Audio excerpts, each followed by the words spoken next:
সুপ্রিয় দর্শক, আবারও ওয়েলকাম করছি সেলিব্রিটি লাইফের আরও একটি নতুন ভিডিওতে। এই ভিডিওতে আলোচনা করব আরিফিন শুভ এবং জিয়াউল রোশানের ব্যক্তিগত বিষয়, ফিল্ম কেরিয়ার এবং সোশ্যাল মিডিয়ার জনপ্রিয়তা নিয়ে। চলুন তাহলে শুরু করি। প্রথমেই দেখে নিব তাদের কিছু ব্যক্তিগত বিষয়। আরিফিন শুভ 1982 সালে 2রা ফেব্রুয়ারি ময়মনসিংহ শহরে জন্মগ্রহণ করেন। তার পৈতৃক নিবাস ভালুকা উপজেলা সদর থেকে 15 কিলোমিটার দূরে আঙ্গারগাড়া গ্রামে। তার আসল নাম মাহবুবুল আরিফিন শুভ। তার বর্তমান বয়স 38 বছর।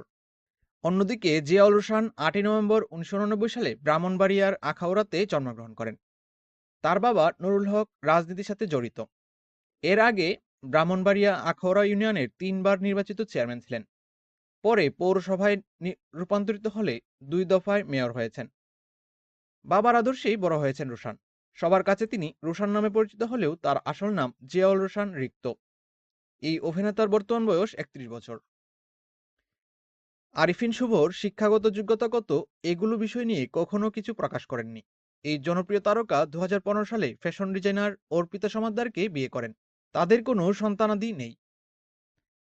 অন্যদিকে রোশান ইন্ডিপেন্ডেন্ট ইউনিভার্সিটি নামক একটি বেসরকারি বিশ্ববিদ্যালয় থেকে মার্কেটিং বিষয়ের উপর বিবিএ ডিগ্রি অর্জন করেছেন। তিনি এখনও অবিবাহিত। তবে বেপরোয়া খ্যাত এই নায়ক 2 বছর ধরে প্রেম করছেন তাসনিম ঈশার সাথে। বিয়ের পরিকল্পনা সম্বন্ধে জানতে চাইলে বলেন, বিয়ের পরিকল্পনা করে রেখেছি, 3 বছর পর বিয়ে করব। আরিফিন শুভর উচ্চতা 6 ফুট 1 ইঞ্চি এবং ওজন 82 কেজি। তিনি মীন রাশির জাতক। তার প্রিয় খেলা ফুটবল এবং তার প্রিয় অভিনেতা সালমান শাহ। অন্যদিকে রোশানের উচ্চতা 6 ফুট 2 ইঞ্চি এবং ওজন 74 কেজি। তিনিও মীন রাশির জাতক। তার প্রিয় খেলা ক্রিকেট। তিনি ক্রিকেটার হতে চেয়েছিলেন। তারও প্রিয় অভিনেতা সালমান শাহ। এই পর্যায়ে আলোচনা করব তাদের ফিল্ম কেরিয়ার নিয়ে। আরিফিন শুভ বিনোদন জগতে পা রাখেন মডেলিংয়ের মাধ্যমে। পরবর্তীতে 2007 সালে প্রথম মোস্তফা সরোয়ার ফারুকীর হেনা নাটকে অভিনয় করে ছোট পর্দায় যাত্রা শুরু করেন। 2008 সালে ইজ ইকুয়াল টু ধারাবাহিকে অভিনয় করে তার অবস্থান শক্ত করেন। 2010 সালে খিজির হায়াত খান পরিচালিত জাগো চলচ্চিত্রের মাধ্যমে বড় পর্দায় অভিষেক হয়। সিনেমাটি বাণিজ্যিকভাবে সেমিহিট। অন্যদিকে ছোটবেলায় মা চাইতেন ছেলে বিসিএস ক্যাডার হবে, বাবা চাইতেন সেনা কর্মকর্তা হবে, আর রোশান হতে চেয়েছিলেন ক্রিকেটার। কিন্তু 2016 সালে ফেসবুক পোস্ট করা ছবি সবকিছু পাল্টে দেয়। ফেসবুকে পোস্ট করা ছবি দেখে জাজ মাল্টিমিডিয়ার কর্ণধার তাকে রক্ত ছবিতে অভিনয়ের প্রস্তাব দেন। কোনো কিছু না ভেবেই রাজি হয়ে যান তিনি এবং ওয়াজেদ আলী সুমন পরিচালিত বাংলাদেশ ভারত যৌথ প্রযোজনা সিনেমা রক্তর মাধ্যমে চলচ্চিত্র জগতে পা রাখেন রোশান। সিনেমাটি বক্স অফিসে সেমিহিট। আরিফিন শুভ এখন পর্যন্ত 22টির মতো সিনেমাতে অভিনয় করেছেন। তার আপকামিং চলচ্চিত্র মিশন এক্সট্রিম। তাছাড়া তাকে ভারতীয় চলচ্চিত্র পরিচালক শ্যাম বেনেগাল পরিচালিত বঙ্গবন্ধুর জীবনীর উপর ভিত্তি করে নির্মিত চলচ্চিত্রে বঙ্গবন্ধু চরিত্রে দেখা যাবে। এই অভিনেতা সিনেমা প্রতি পারিশ্রমিক নিচ্ছেন 10 লাখ টাকা। অন্যদিকে 2016 সালে রক্ত সিনেমার মাধ্যমে কেরিয়ার শুরু করা রোশান অভিনয় করেছেন মোট 4টি চলচ্চিত্রে। চলচ্চিত্রগুলো হলো রক্ত, ধ্যাত্তেরিকি, ককপিট এবং বেপরোয়া।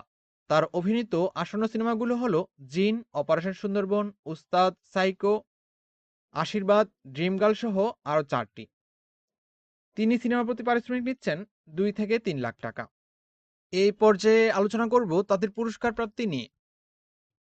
আরিফিন শুভ এখন পর্যন্ত 6টি পুরস্কার লাভ করেছেন এবং মনোনীত হয়েছেন 4টি পুরস্কারের জন্য, যার মধ্যে 2018 সালে ঢাকা অ্যাটাক সিনেমাতে অভিনয়ের জন্য শ্রেষ্ঠ চলচ্চিত্র অভিনেতা বিভাগে জাতীয় চলচ্চিত্র পুরস্কার লাভ করেন।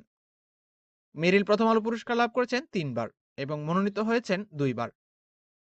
2015 সালে ছুঁয়ে দিলে মন সিনেমাতে অভিনয়ের জন্য তিনি সিজিএফবি পুরস্কার লাভ করেছেন 1 বার। অন্যদিকে রোশান তার 4 বছরের কেরিয়ারে কোনো পুরস্কার অর্জন করতে পারেননি। এই পর্যায়ে দেখে নিব তাদের সোশ্যাল মিডিয়া পপুলারিটি। আরিফিন শুভর ফেসবুক ফলোয়ার সংখ্যা 5,38,000 এবং ইনস্টাগ্রাম ফলোয়ার সংখ্যা 7,12,000। অন্যদিকে জিয়াউল রোশানের ফেসবুক ফলোয়ার সংখ্যা 1,43,000, ইনস্টাগ্রাম ফলোয়ার সংখ্যা 7,592 জন এবং টুইটার ফলোয়ার সংখ্যা 928 জন। সুপ্রিয় দর্শক, সম্পূর্ণ ভিডিওটি দেখার জন্য ধন্যবাদ। ভিডিওটি ভালো লাগলে লাইক এবং শেয়ার করতে ভুলবেন না। আরিফিন শুভ এবং জিয়াউল রোশানের মধ্যে আপনার পছন্দের নায়ক কে এবং নেক্সটে কার কার মধ্যে এরকম ভিডিও দেখতে চান কমেন্ট করে অবশ্যই জানিয়ে দিন। আর হ্যাঁ, আপনি যদি আমাদের চ্যানেলটি সাবস্ক্রাইব করে থাকেন তাহলে ধন্যবাদ। আর না করে থাকলে আমাদের চ্যানেলের পরবর্তী ভিডিও পেতে অবশ্যই চ্যানেলটিকে সাবস্ক্রাইব করে দিন এবং পাশে থাকা বেল বাটনটি অন করে দিন।